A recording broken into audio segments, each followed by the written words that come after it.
So, ito yung assignment nyo ng nakaraan. So, sagutan natin para mas malinaw. So, dun sa mga nahuli, ito ay area computation. So, actually, ito ay sa field. So, sa field namin ginagawa ito. Pero ngayon, hindi na manual. So, pwede nang diretso sa AutoCAD. Okay, start tayo. So, ano nga yung kasunod? Oh, wait. I-orient ko ulit kayo. So, itong 1 to 2, 2 to 3, 3 to 4, 4 to 1, i-drawing muna natin. O, try natin. Itong si South 32, 17, West. So, si South, drawing lang tayo. Ito si 1. South 32. So, ang distance niya ay 22. O, kunyari, ito ay 22.04. So, itong next, direction natin, excuse me, north, sorry. Sige, pagkasyahin na lang natin. North, 36 degrees, 25 minutes, west. 10 meters. So, mga ganito lang.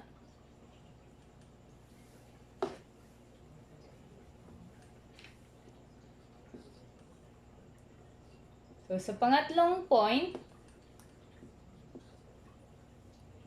north, 15:47 minutes, west. So, 5 lang. Mga ganito lang. Tapos yung last ay north 73 degrees 7 minutes east. So, i-close natin. Pagpasensyahan nyo na yung drawing ko. So, nagets ba? Ito ay 19.95. So, ulitin natin para maganda. Laki-lakihan natin.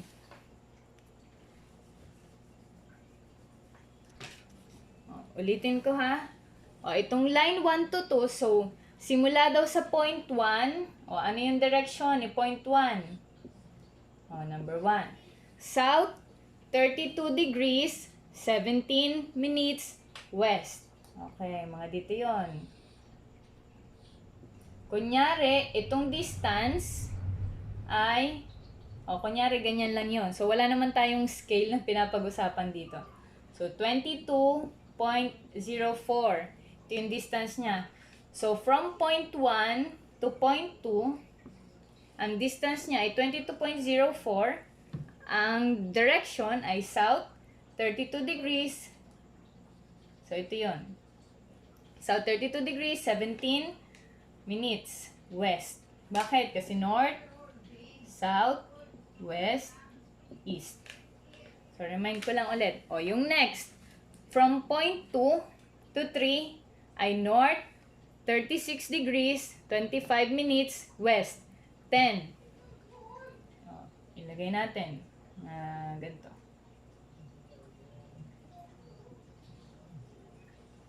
So, from point 2 to point 3, meron siyang distance na 10. 10 meters. Okay? From point 3 to point 4, north 15 degrees, 47 minutes, west, 5 meters ang distance niya. Okay, north, west, mga ganito.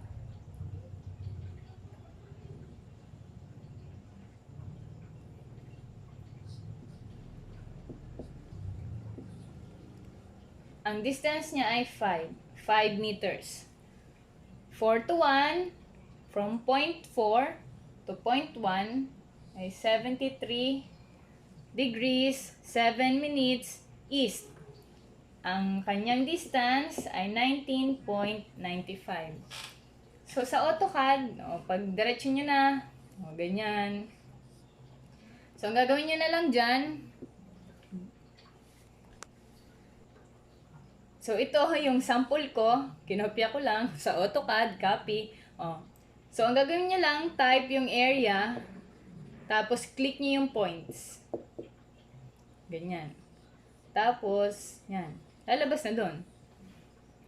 So, ang ginagawa namin, halimbawa, para magkaroon lang kayo ng, yung, kung paano ginagawa namin sa field. So, ang nangyayari dyan, chine-check namin lagi yan. Tulad yan, yung sa libro natin. Di ba yung nakalagay sa given, ito ay south, yung pala naman ay north. So, ganun din yung nangyayari sa totoong buhay. Kaya laging chine-check yan, lalo na pag mag-actual survey kami. So, malinaw na tayo pagdating dito sa drawing. Okay, isunod naman natin si latitude, departure. So, itong ginagawa natin ay manual. Manual computation. Okay, lat and departure. Okay, so na-solve nyo na to, di ba? Pag ginamit nyo yung calculator, so shift, tapos hanapin nyo si rect, pero siya ay nakay minus sign. Tapos pag lumabas siya sa calculator, ang itsura niya ay ganito. Input nyo lang yung distance, kunyari ito, 22.04. Tapos hanapin nyo si comma. O kaya, gagamit ulit kayo ng shift. Tapos yung si comma, nandun kay close parenthesis. Anong kasunod? Yung bearing niya. Diretso lang. 32. Hanapin nyo yung button na ganito ang itsura. Yung may bilog, apostrophe, tsaka yung quotation mark. So, ito yung ginagamit. So, pag lumabas siya sa calcu, ganito. Bilog lang sa taas. So, degree yan. 32 degrees, 17 minutes. Pero pag lumabas sa calcu, bilog pa din yung gagamitin nyo. Tapos, lagi nyong i-close. Close parenthesis. So, alam ko na compute nyo na yan kasi assignment natin. So, lagyan lang muna natin ng values. So, dito sa una ay 18.63. 8.05. 4.81. 5.79.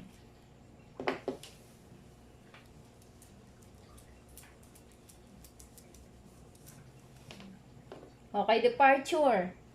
11.77. 5.98. 1.36. And last ay 19.09. Ulitin ko lang dun sa mga na-late. So, si latitude, departure. So, si latitude ay bumabase kay north at kay south. Ilagay ko dito yung sign. Kapag north, positive. Kapag south, negative. Dito naman kay depth, departure, west and east. Lagay ko ulit yung sign. Pag kay west, negative. Kapag kay east, positive. Ano bang nakalagay dyan? So, itong sign na to ay para kay latitude. Itong direction na to, ay kay departure. Lagyan lang natin. South, negative. North, north, north. Tatlong positive. Lagay lang natin. Negative, positive, positive, positive. Itong kasunod, kay departure. West, tatlong west. Lagay nyo. Negative, negative, negative. Kasi siya ay puro west. At last ay positive. So, lagi nyong gagawin, titingnan nyo kung balance. Balance yung summation ng sign. Halimbawa, positive muna, summation ni negative. Kailangan ang summation niya lagi ay 0. Laging ganyan ha. Kaya pakilagay. Positive, negative, 0. Kailangan ganyan. So, tingnan natin kung ganun ba. Kita naman, negative. So, ang summation na negative ay 18.63. So, sa positive, tingnan natin, 8.05 plus 4.81 plus 5.79, 18.65. Meron siyang sobra na positive 0.02.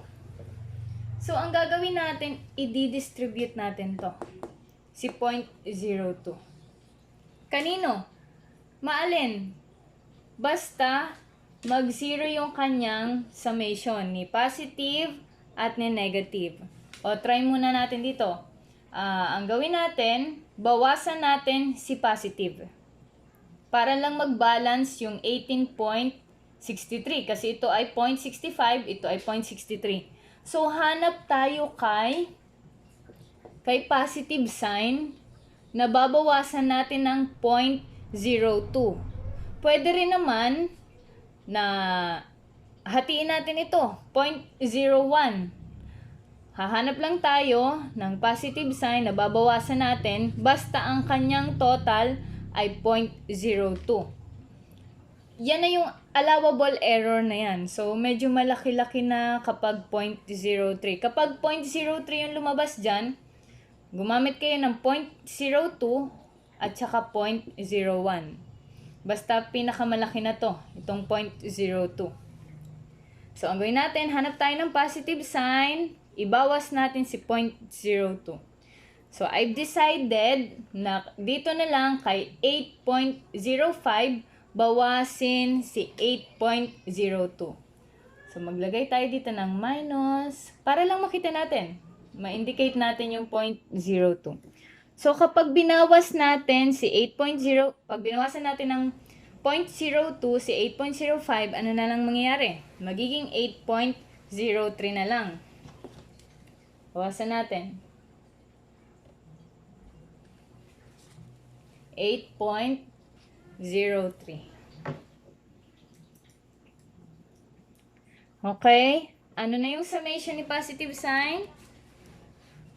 8.63. So, siya ay 0 na. Equal na. Okay, dito naman tayo kay departure. Oh, obvious naman na ang positive sign natin ay 19.09 kasi siya lang yung positive. Pag-addin natin yung negative 11.77 plus 5.98 plus 1.36. Okay. 11.77 plus 5.98 plus 1.36. 19.11. So, dito naman, ang nag-dominate naman ay yung negative. So, ang gawin na lang natin, so, sabi ko nga, maalin. Basta mag-balance yung negative at positive sign. Kung dito sa una, ang binawasan natin ay negative, ang gagawin ko naman dito sa pangalawa ay dadagdagan ko yung, maminusan ko pala, yung negative. So, dito, explain ko lang sa inyo, no, na si positive, yung pinapag-usapan natin dito kay latitude departure, si positive at si negative, ang sinabi ko lang sa kanya ay as group o groupings lang siya. Kaya pag sinabi ko tulad dito, 'di ba, ang nauna natin ay positive 8.05. Sinabi ko, babawasan natin. Since pag absolute value naman, parang positive na din, 'di ba? Kaya regardless yung sign. So minusan lang ng 0.02 kaya 8.03 yung lumabas dito. So dito tayo may correction. So dito sa pangalawa, ang ginawa natin, 'di ba, absolute value. Kasi groupings ko lang yung signs natin. Kasi halimbawa, dito na-decide ko kay 5.98 magbawas, 'di ba? O kung tatanggalin natin itong absolute value. O, lagay natin negative 5.98, 'di ba? Babawasan natin minus 0.02. O ano na mangyayari? 6 na yan. Saktong 6 na. Ibig sabihin, lalong lumaki. So, yan ay absolute value ha. Kaya sinabi ko, babawasan natin yung negative kasi siya ang nag-dominate. So, bawasan natin si negative. Ulitin ko, groupings lang yung signs dito. Positive, negative. So, siya ay absolute value, kaya 5.98 minus 0.02. Kaya, anong sagot? 5.96. Baguhin na natin.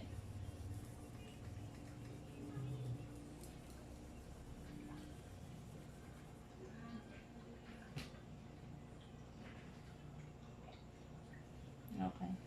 So, kapag sinumation nyo na yan, parehas na yan. 19.09. So, 0 na parehas ang ating summation ng latitude tsaka ng departure. Next ay double meridian distance or yung DMD. Ganito lang yan. Tanggalin natin tong absolute value kasi nakakalito. So, dito, hindi tayo mag-absolute value. Kasi kailangan dito yung sign.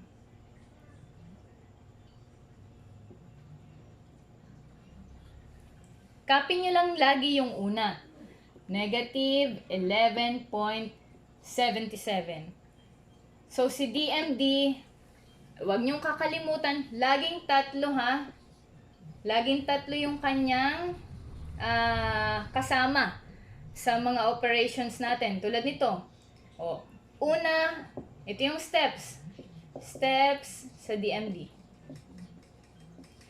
Una, kopya. Copy nyo yung unang katabi niya sa departure. Kasama yung sign. Kasama yung sign ha. Nagawa na natin. Negative 11.77. Ano yung kasunod na step? So, pagkakopya nyo, kopya, negative 11.77. So, yung operation nyo, babase dun sa sign, dun sa katabi niya. Sa kaliwa. Ano ba ang katabi ni negative 11.77? Negative 11.77 din. Kaya, ima-minus nyo. Minus 11.77. So, diretso na kayo sa calcu para hindi na kayo malito. Ang pinakalas na digit niya sa baba ay negative, laging kasama yung sign ha, negative 5.96 minus minus 5.96. So, yan na. Ang sagot natin ay negative 29.50. Yung kasunod naman, pag nakuha niya na yung pangalawa, or yung, syempre, yung pangalawa. Pag nakuha niya na yung pangalawa, o ganun lang ulit yung operation. Lagay niyo sa calcu. Yung pangalawa, input, 29.50. Ano yung katabi? Minus pa din kasi negative. Minus 5.96. Ano yung nasa baba? Negative kaya minus. Minus 1.36. Answer. Ang answer natin ay negative 36.82. Ganun pa din. Sa pang-apat. Kopya, input sa calculator, negative 36.82. Anong katabi niya? Negative sign, kaya minus. Minus 1.36. Ano yung last? Plus. Plus 19.09. So, kailangan mag-check nyo dito sa DMD kapag tama yung DMD nyo ay parehas lang dun sa last figure sa departure pero magkaiba ng sign.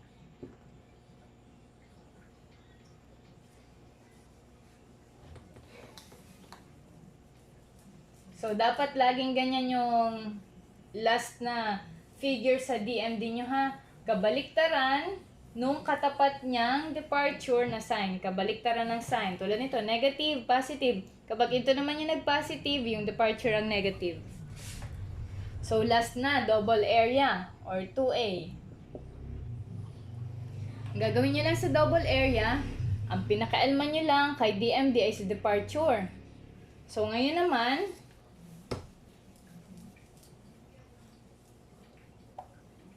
ang papakaelman nyo naman ay si latitude. So, imumultiply nyo lang tong dalawa. Multiply. So, kung ano lang yung katapatan niya. Oh, negative 18.63 times negative 11.77 positive.